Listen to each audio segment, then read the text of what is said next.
देखिए, जिन जीपीए में लोगों के नाम यहाँ पर मौजूद है उनमें से एक नथु है जिसकी मौत 1972 में हो चुकी थी। ऐसे ही हरबंस सिंह की मौत 1991 में हो चुकी थी। 1993 में हरकेश की मौत हो चुकी थी।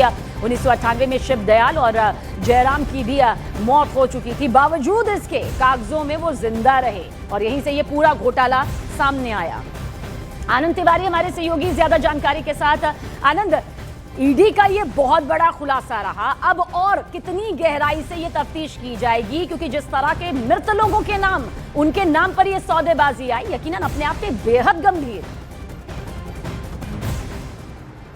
देखिए, बिल्कुल सबीना, जिस तरह से जैश मोहम्मद टेरर लिंक मामले में जो अल फलाह यूनिवर्सिटी वो पहले ही बदनाम हो चुकी है और उसके जो चेयरमैन थे, को फाउंडर थे जवाद अहमद सिद्दीकी, उन्हें मनी लॉन्ड्रिंग के मामले में ईडी ने गिरफ्तार किया था। लेकिन जब ईडी की जांच आगे बढ़ी और कस्टोडियल इंट्रोगेशन में जो खुलासे हुए उसमें एक खसरा नंबर 792 था, जो मदनपुर खादर की एक जमीन थी, उसमें जो जनरल पावर ऑफ अटॉर्नी है उसे गलत तरीके से, फर्जी तरीके से बनाया गया और 5 ऐसे लोग थे जिनकी मौत काफी साल पहले हो चुकी थी। उनके फर्जी दस्तावेज और उनके जो साइन है, अंगूठे के जो निशान है, उसके बिहाफ पर एक जमीन को जो है वो आगे विनोद कुमार नाम के शख्स को बेचा गया और बाद में ये दिखाया गया कि 2004 में ये 5 लोग जो पहले मर चुके हैं कई साल पहले, इन्होंने ही अपनी हिस्सेदारी में इनको को पार्टनर बना के और ये जमीन जो है अल फलाह यूनिवर्सिटी के एक फाउंडेशन को बेच दी गई। तो ये पूरी तरह से एक फर्जी वाड़ा था जो अब ईडी की जांच में सामने आया है। एक फर्जी सेल डीड तैयार की गई और जो जनरल पावर ऑफ अटॉर्नी है वो मरे हुए लोगों के नाम पे नहीं बनती है, ये गैर कानूनी है।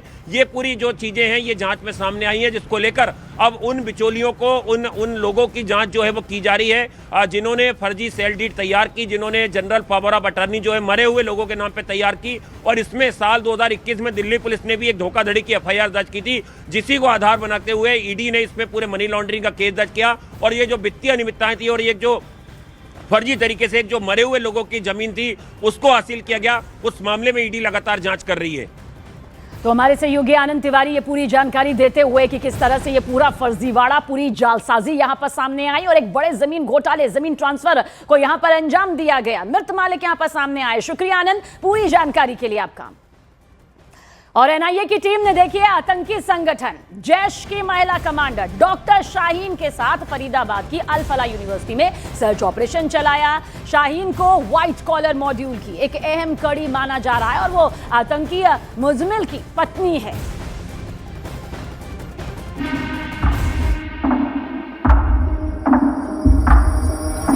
आखिरकार वो घड़ी आ ही गई जब एनआईए की टीम जैश की लेडी सर्जन को लेकर अल फलाह यूनिवर्सिटी पहुंची।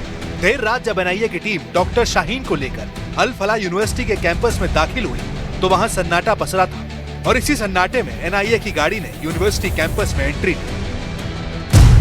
खबर आई कि जैश की लेडी आतंकी शाहीन को अल फलाह यूनिवर्सिटी के कमरा नंबर 22 में ले जाया गया। ये वही कमरा है जिसमें शाहीन रहती थी और इसलिए एनआईए ने वहां से कई दस्तावेज जब्त किए। सूत्रों ने बताया कि एनआईए की टीम करीब 2 घंटे तक अल फलाह यूनिवर्सिटी में पड़ताल करती रही और डॉक्टर शाहीन की निशानदेही पर अल फलाह यूनिवर्सिटी में दिल्ली धमाके से जुड़े सबूत खंगाले। दिल्ली ब्लास्ट में आरोपी डॉक्टर शाहीन को लेकर एनआईए की टीम कल देर रात अल फलाह यूनिवर्सिटी पहुंची और जिस तरीके से इस दिल्ली ब्लास्ट में व्हाइट कॉलर टेररिज्म मॉड्यूल देखने के लिए मिल रहा है, तो एनआईए की टीम और तमाम एजेंसी उन आरोपियों के बयानों के आधार पर उन सभी जगहों पर निशानदेही के लिए पहुंच रही है, जिसकी बात उन्होंने अपने स्टेटमेंट के दौरान कही है। और डॉक्टर शाहीन को लेकर कल देर रात जिस तरीके से यहाँ पर एनआईए की टीम पहुंची और करीबन 2 घंटे तक यहाँ पर डॉक्टर शाहीन के साथ एनआईए की टीम थी, उन तमाम पहलुओं को, उन तमाम एंगल को खंगाला जा रहा है, जिसकी बात आरोपियों ने अपने बयानों के आधार पर कही है। दिल्ली धमाके में अब तक जितनी भी तफ्तीश हुई उसमें घूम फिर कर अल फलाह यूनिवर्सिटी का नाम ही आया है। सूत्रों के मुताबिक डॉक्टर शाहीन ने भी इसी यूनिवर्सिटी में बैठकर दिल्ली को दहलाने की साजिश रची, पूरा का पूरा नेटवर्क खड़ा किया। और इसीलिए अल फलाह यूनिवर्सिटी में शाहीन के संपर्क में रहने वाले कई लोगों से सवाल जवाब हुए, उसके केबिन और क्लासरूम की भी जांच की गई। यूनिवर्सिटी के स्टाफ और वाइस चांसलर के सामने उससे पूछताछ हुई कि उससे मिलने कौन कौन आता था।